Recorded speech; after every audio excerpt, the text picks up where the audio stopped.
Hi, I'm Matthew Buzzy from PC Mag, and this is the 2021 edition of the Asus ZenBook Duo 14.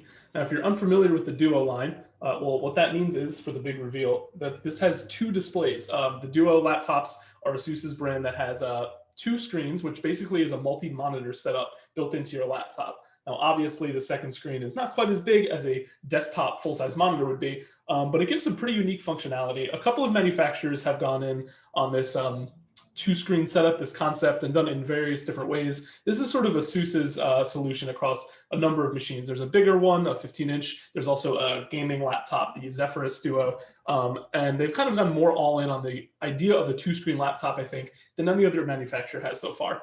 Off the bat, it's very cool. I mean, this is not the first edition of this laptop. This is a refinement of the 14-inch Duo, but the screen's a little brighter. The machine is thinner and lighter overall. You have this nice ergo-lift hinge so that the laptop, like the screen, lifts off the desk, and they both get better cooling as a result of that, and the better viewing angle for the display. So a bunch of things have been considered here as far as making this slimmer, lighter. It's about 3.5 pounds. It's not really very thick, as you can see, so it's a pretty portable system, all the more impressive engineering-wise, considering that you have these two screens built into this compact laptop. Both of these screens are touch-enabled, and the main screen is a standard Full HD 1920 by 1080 resolution. The smaller screen, it's still sharp, but it has an unusual resolution due to its unusual shape. It's 1920 by 515 pixels. It's still clear, it's sharp, both 400 nits of brightness, which is up from the previous model, so it's a little brighter, easier to see, especially good because you're going to be looking at that screen at an angle. If you're unfamiliar with this concept of these dual displays, you might be wondering what it's for. Is it a gimmick? Is it actually useful? And I would say it's more than a gimmick. I think it depends on your workflow. It depends on what you're doing and how much you value convenience. But it's definitely legitimately useful because you can pull really, I'll show you here, you can pull any file that's on the main display down to the second display. So if you have, let's just say, your file explorer, you drag it right down there, and it's there to act as a reference. Obviously, this is just my open file folders, but it could be a text document. You could put something like Spotify down there. You could put a reference Excel spreadsheet for what you're looking at. So it replicates kind of a dual monitor setup. You can look at it without having to tab out of whichever window you have open. So that's pretty useful. You can fit a couple things. It's wide enough that you could have Spotify over here. You could split it in half like you can the main display. You kind of snap things to the side and drag things up and drag things around. So it's pretty useful. In addition, Asus has this sort of smart launcher here that has a bunch of customizable options. Customize it to your liking and then put a couple things in the quick bar. There's brightness. There's a couple ways to snap the screen pad options up to the main display. So it's pretty robust, and these features didn't all exist when the Screen Pad Plus, which is the name of the second screen, first debuted. But the software has come a long way to help support it, to help make this a bit of an easier thing to use, because it does take a bit of learning. There's some learning curve involved, I would say, on figuring out how to use this exactly. But it's impressive. It's really cool. Again, I wouldn't say it's essential, but it is useful. Depends whether you want to pay for it. Depends how much you think you'll get use out of it, especially on the 14-inch size, because the 14-inch screen, that means this is even smaller than the larger 15-inch models, which means this screen is also smaller. It's about 12.5 diagonal, which is modest. You can't fit a world of information on there, but you can fit quick references and make it work for whatever your workflow is.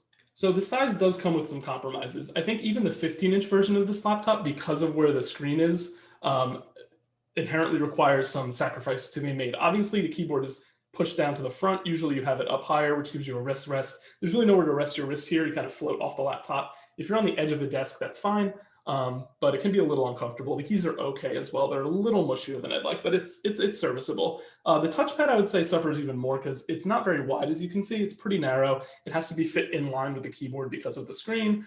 So it takes a little getting used to too. It's a little narrow. You kind of run up against the sides. It's serviceable. It's all serviceable. That might not be what you want to hear when you buy an ultra-portable laptop, just serviceable. But if you think about how much functionality you get out of the screen, it might balance out. And I think the amount that the keyboard or the touchpad would bother different people, especially mouse users, is definitely going to vary by user. So take that for what you will. Everyone can draw their own conclusion on that. I think it's a little uncomfortable, a little less than ideal, but it's still workable. One area where the smaller size does not hold the laptop back is the port selection. compact and they have to fit the second screen in, but they didn't skimp on ports. On this side, you have 2 USB-C ports with Thunderbolt 4 support, which is thanks to Intel's latest processors, and an HDMI connection. And this side has a standard USB connection as well as a micro SD card slot. So, I mean, that's pretty good for a laptop this size. I've seen laptops even bigger than this have about the same ports or less, and ultra portables definitely usually have fewer. A lot of them have trimmed down to USB-C only. So it's good that this has 2, it has HDMI, and it has a standard USB-A port. So nothing to complain about on the port side. I think that's positive here.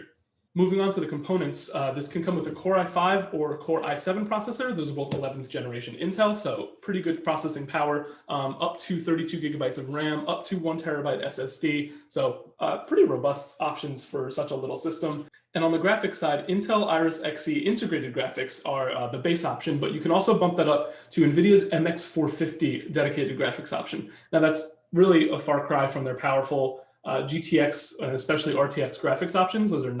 This is not a high-power gaming GPU, but it is a step above integrated. Intel's integrated graphics have come a long way from where they used to be, but they're still not as good as a discrete GPU. The MX450 option should add a good bit of power, but still short of those dedicated gaming GPUs. So somewhere in between, if you need a little boost, you do some 3D operations, then it will boost you. You can run some casual games or games on low settings a little better than you would be able to with integrated graphics. So if that's an option that appeals to you, this can actually pack a pretty decent configuration inside it. Despite the screens, again, all the more impressive, especially when there's added cooling under the display here, and that the hinge on the bottom also helps with the cooling. So all in all, the performance should be pretty good. This is just a preview here, so we didn't run our full suite of usual benchmark tests. So we'll get back to you with the full review of how the performance holds up under our rigorous benchmark testing. So all in all, I come away pretty positive about this laptop.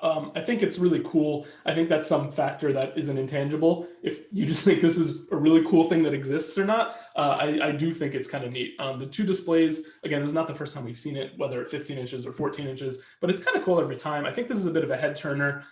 It's a luxury, I would say, having the second screen. It's not essential. I don't think it'll change your life. Laptops have been getting around fine with one screen for a long time, but improvements can be made. And hopefully you find, if you do want this laptop, a good way to have it improve your workflow. Because outside of that, everything's really solid about this. The port options, it feels sturdy, but not too heavy. The quality is good, magnesium alloy build. I even like the blue color here. I think that, as I said, the compromises on the touchpad and the keyboard are mainly where those compromises are. And other than that, it's a solid system with what should be pretty good performance. So we look forward to giving this a full review and running our benchmark tests on it. So check back to pcmag.com for more.